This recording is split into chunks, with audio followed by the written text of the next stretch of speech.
Hello everyone, welcome to my channel learn with Gyanvi. आज मैं आप सभी को बीएड में मैक्रो टीचिंग की फ़ाइल बनाना बताऊंगी कि किस तरीके से बीएड में मैक्रो टीचिंग की फ़ाइल बनाई जाती है। तो चलिए स्टार्ट करते हैं। तो मैक्रो टीचिंग का लेसन प्लान बनाने के लिए सबसे पहले हम लोग को फ़ाइल में डेट डालनी होगी, जैसे कि मैंने डाल रखी है 6 तारीख 6वां महीना 2022। डेट के ही नीचे क्लास डालने होगा। मैंने क्लास 8 डाल रखा है, यानी कि ये लेसन प्लान मैंने क्लास 8 के बच्चों के लिए बनाया है। सेंटर में सब्जेक्ट डालना होगा। मैंने सामाजिक विज्ञान डाल रखा है और सब्जेक्ट के ही नीचे सब सब्जेक्ट यानी कि उपविषय डालना होगा, जो कि मैंने भूगोल ले रखा है। साइड में कालांश यानी कि पीरियड, जो कि मैंने फर्स्ट डाल रखा है, और कालांश के ही नीचे अवधि यानी कि ड्यूरेशन, जो कि 35 मिनट। उसके बाद में हम लोग को प्रकरण लिखना है। मेरा प्रकरण है ज्वालामुखी। उसके नीचे विद्यालय का नाम मैंने शीतला जूनियर हाई स्कूल बरपुर फुरकाबाद लिख रखा है। उसके बाद में हम लोग को सामान्य उद्देश्य लिखनी है। मैंने एक एक करके 7 सामान्य उद्देश्य लिखे हुए हैं। नंबर 1, विद्यार्थियों में भौगोलिक जानकारी प्राप्त करने तथा समझने की क्षमता विकसित करना। नंबर 2, छात्रों में प्रकृति के प्रति रुचि उत्पन्न करना। नंबर 3, विद्यार्थियों को ज्वालामुखी के बारे में ज्ञान कराना। नंबर 4, विद्यार्थियों में तर्क शक्ति का विकास करना। नंबर 5, छात्रों में भूगोल के प्रति रुचि उत्पन्न करना। नंबर 6, छात्रों में शीघ्रता एवं सुदृढ़ता से कार्य करने की क्षमता विकसित करना। नंबर 7, विद्यार्थियों में तार्किक, विवेचनात्मक एवं निरीक्षणात्मक शक्ति का विकास करना। सामान्य उद्देश्य के बाद में हम लोग को विशिष्ट उद्देश्य हेडिंग डालनी है और उसमें लिखना है विद्यार्थियों को ज्वालामुखी के बारे में विस्तृत जानकारी कराएंगे। उसके बाद में हम लोगों को सहायक सामग्री हेडिंग डालनी है और उसमें लिखना है समस्त कक्षा उपयोगी सामग्री एवं चार्ट प्रदर्शित करते हुए।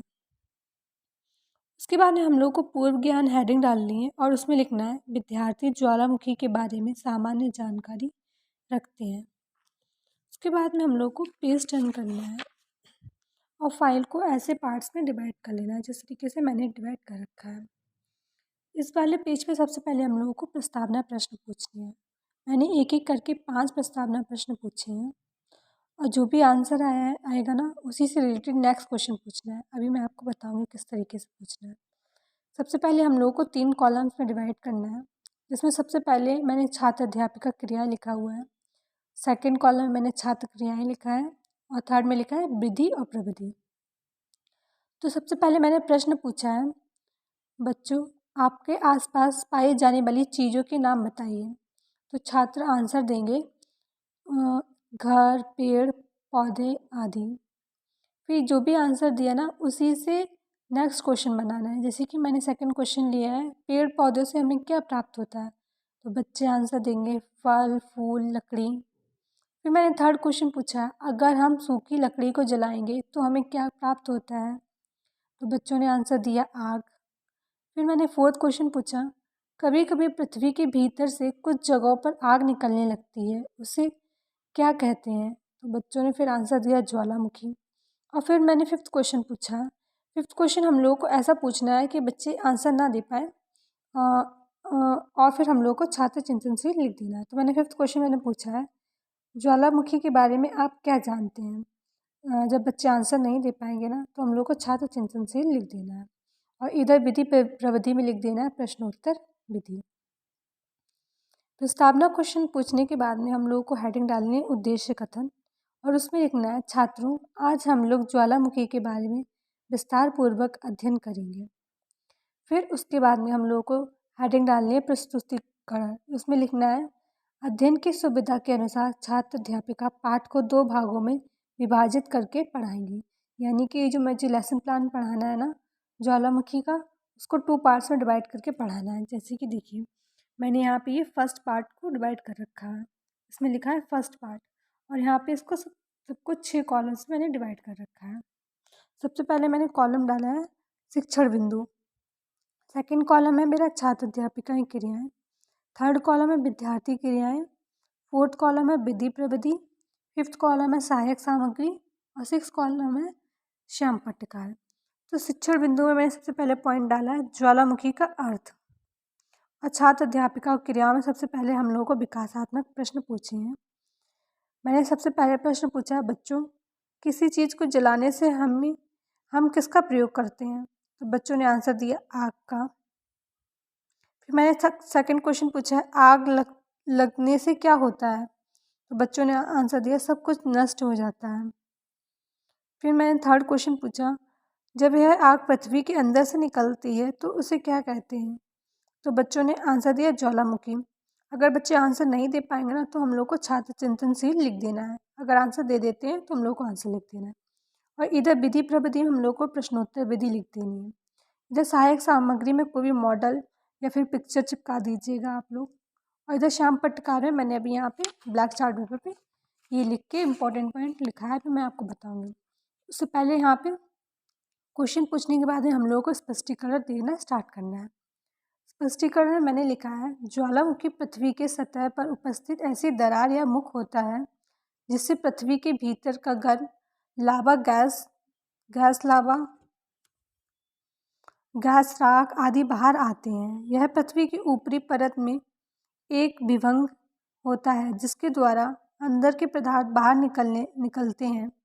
पृथ्वी के भीतरी भागों में चट्टानों के दबाव के चलते या रेडियोधर्मी खनिजों यूरेनियम थोरियम के टूटते रहने के कारण ताप में वृद्धि होती है। इस ताप भीतर की चट्टानें गर्म होकर फैलने तथा पिघलने लगती हैं जिससे ज्वालामुखी का उद्गार होता है।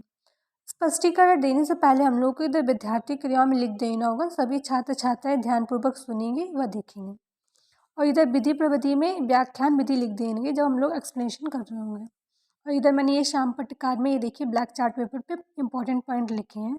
ज्वालामुखी पृथ्वी की सतह पर उपस्थित ऐसी दरार या मुख होता है जिससे पृथ्वी के भीतर का लावा गैस राख आदि बाहर आते हैं। उसके बाद में हम लोगों को सेकंड पॉइंट डालना है शिक्षण बिंदु में। इसमें लिखना है मैंने पॉइंट ले रखा है ज्वालामुखी का उद्गम। और इसको स्टार्ट करने से पहले सबसे पहले मैंने विकासात्मक प्रश्न पूछे हैं जिसमें मैंने सबसे पहले पूछा है बर्फ़ कैसी होती है? तो छात्रों ने आंसर दिया ठंडी। फिर मैंने सेकंड क्वेश्चन पूछा हमारी पृथ्वी अंदर से गर्म है या ठंडी? तो बच्चों ने आंसर दिया गर्म। फिर मैंने थर्ड क्वेश्चन पूछा हमारी पृथ्वी अंदर से गर्म क्यों है? तो जब बच्चे आंसर नहीं दे पाएंगे ना तो हम लोग को छात्र चिंतनशील लिख देना है। उसके बाद में हम लोग को अपना स्पष्टीकरण देना स्टार्ट करना है। लेकिन स्पष्टीकरण देने से पहले हम लोग यहाँ पे विद्यार्थी क्रियाओं में लिख देना है सभी छात्र छात्राएं ध्यानपूर्वक सुनेंगे व देखेंगे। और उसके बाद में अपना स्पष्टीकरण देना स्टार्ट करना है। जैसे कि मैंने लिखा है ज्वालामुखी का जन्म पृथ्वी के आंतरिक भागों से होता है जिसे हम प्रत्यक्ष रूप से नहीं देख पाते हैं। अतः ज्वालामुखी विस्फोट के विभिन्न चरणों को ढूंढने के लिए हमें बाहरी तत्वों का सहारा लेना पड़ता है। नंबर 1 है भूगर्भ में अत्यधिक ताप का होना। नंबर बी है कमज़ोर भूभाग का होना। नंबर सी है गैस की उपस्थिति। नंबर डी है भूकंप।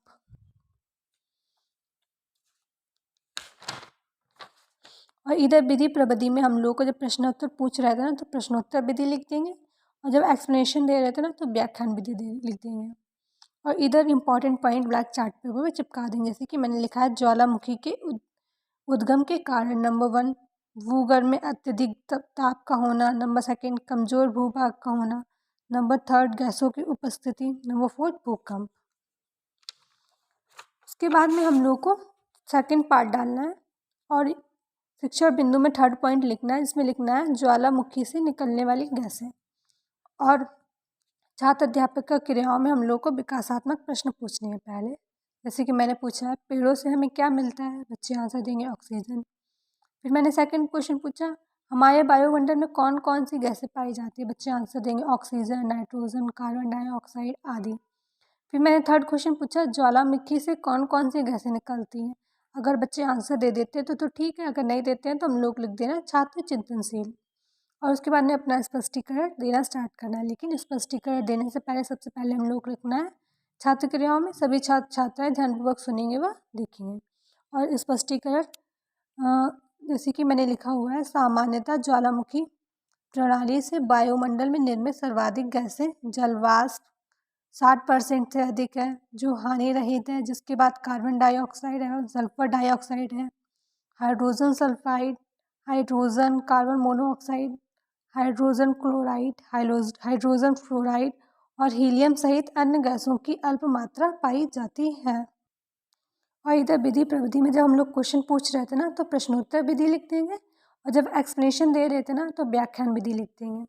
और इधर श्याम पट्टिकार में हम लोग ब्लैक चार्ट पेपर पे इंपॉर्टेंट पॉइंट लिख के चिपका देंगे। जैसे कि मैंने लिखा है ज्वालामुखी से निकलने वाली गैसें जल वाष्प, carbon dioxide, sulphur dioxide, hydrogen carbon monoxide आदि हैं। फिर उसके बाद में हम लोग को 4 पॉइंट डालना है, जिसमें लिखा है मैंने ज्वालामुखी के प्रकार। और छात्र अध्यापिकाओं की राह मुझे विकासात्मक प्रश्न पूछे हैं। नंबर 1 जैसे कि मैंने पूछा है पृथ्वी के भूगर्भ से क्या निकलता है, तो बच्चे आंसर देंगे लावा, गैस आदि। फिर मैंने सेकंड क्वेश्चन पूछा लावा किसे कहते हैं, तो बच्चों ने आंसर दिया पिघले पदार्थ को। फिर मैंने थर्ड क्वेश्चन पूछा ज्वालामुखी कितने प्रकार के होते हैं। अगर बच्चे आंसर दे देते तो मैं आंसर लिख देना है, अगर नहीं देते हैं तो छात्र चिंतनशील लिख देंगे।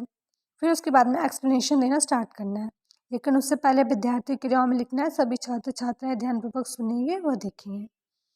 एक्सप्लेनेशन में मैंने लिखा है ज्वालामुखी 3 प्रकार के होते हैं। जागृत ज्वालामुखी हमेशा क्रियाशील रहते हैं, इनमें हमेशा लावा निकलता रहता है। नंबर 2 प्रसुप्त ज्वालामुखी, ऐसे ज्वालामुखी जिनमें निकट अतीत से उद्गार नहीं हुआ है लेकिन जिसमें कभी भी उद्गार हो सकता है। नंबर 3 शांत ज्वालामुखी, ऐसे ज्वालामुखी जिसमें ऐतिहासिक काल से कोई उद्गार नहीं हुआ है। और इधर विधि प्रविधि में लिख देंगे प्रश्नोत्तर विधि, और जब एक्सप्लेनेशन दे रहे थे ना तो हम लोग इसलिए व्याख्यान विधि लिख देंगे। और इधर important point black chart paper पे चिपका देंगे। जैसे कि मैंने लिखा ज्वालामुखी 3 प्रकार के होते हैं। नंबर 1 जागृत ज्वालामुखी, नंबर 2 प्रसुप्त ज्वालामुखी, नंबर 3 शांत ज्वालामुखी। उसके बाद में यानी कि हम लोगों ने अपने चैप्टर पढ़ा दिया है। अब उसके बाद में हम लोग को बोधात्मक प्रश्न पूछने हैं। जैसे कि मैंने सबसे पहले क्वेश्चन पूछा ज्वालामुखी के भीतर से क्या निकलता है, तो जो भी बच्चे आंसर देंगे वो आंसर लिख देना है। फिर मैंने सेकंड क्वेश्चन पूछा है ज्वालामुखी क्यों आते हैं, तो बच्चों ने आंसर दिया भूगर्भ के अत्यधिक ताप का होने से ज्वालामुखी आ जाते हैं। थर्ड क्वेश्चन फिर मैंने पूछा ज्वालामुखी से निकलने वाली प्रमुख गैसें कौन सी है, तो बच्चों ने आंसर दिया जल वाष्प, कार्बन डाइऑक्साइड, सल्फर डाइऑक्साइड। फिर मैंने फोर्थ क्वेश्चन पूछा ज्वालामुखी कितने प्रकार के होते हैं, तो बच्चों ने आंसर दिया 3। ऐसे ही करके जो क्वेश्चन मैंने बोधात्मक में पूछे ना वही पुनरावृत्ति प्रश्न फिर से मुझे पूछने हैं, यानी कि वही सेम क्वेश्चन मुझे दोबारा से पूछने हैं। तो वही मैंने पुनरावृत्ति क्वेश्चन दोबारा से लिख दिए हैं। उसके बाद में हेडिंग डाल ली है लेखन एवं निरीक्षण कार्य, जिसमें मैंने लिखा है छात्र अध्यापिका विद्यार्थियों से श्याम पट्टिकार को अपनी अपनी अभ्यास पुस्तिका पर लिखने को कहेंगी और स्वयं कक्षा में घूम घूम कर निरीक्षण करेंगी। उसके बाद हम लोग को गृह कार्य दे देना है। जैसे कि मैंने दे रखे हैं सत्य असत्य। नंबर 1 ज्वालामुखी से लावा, गैस, राख आदि बाहर निकलते हैं, तो बच्चे बोलेंगे सत्य। सेकंड क्वेश्चन मैंने पूछा ज्वालामुखी आने का कारण भूकंप है, अगर सही है तो बच्चे बोल देंगे सत्य। फिर मैंने थर्ड पूछा ज्वालामुखी में जल वाष्प की मात्रा 80% है, अगर गलत है तो फिर बच्चे असत्य बोलेंगे। फोर्थ मैंने पूछा ज्वालामुखी 3 प्रकार के होते, तो बच्चों ने आंसर दिया सत्य। तो इस तरीके से हमारा लेसन प्लान बन जाएगा। Thank you.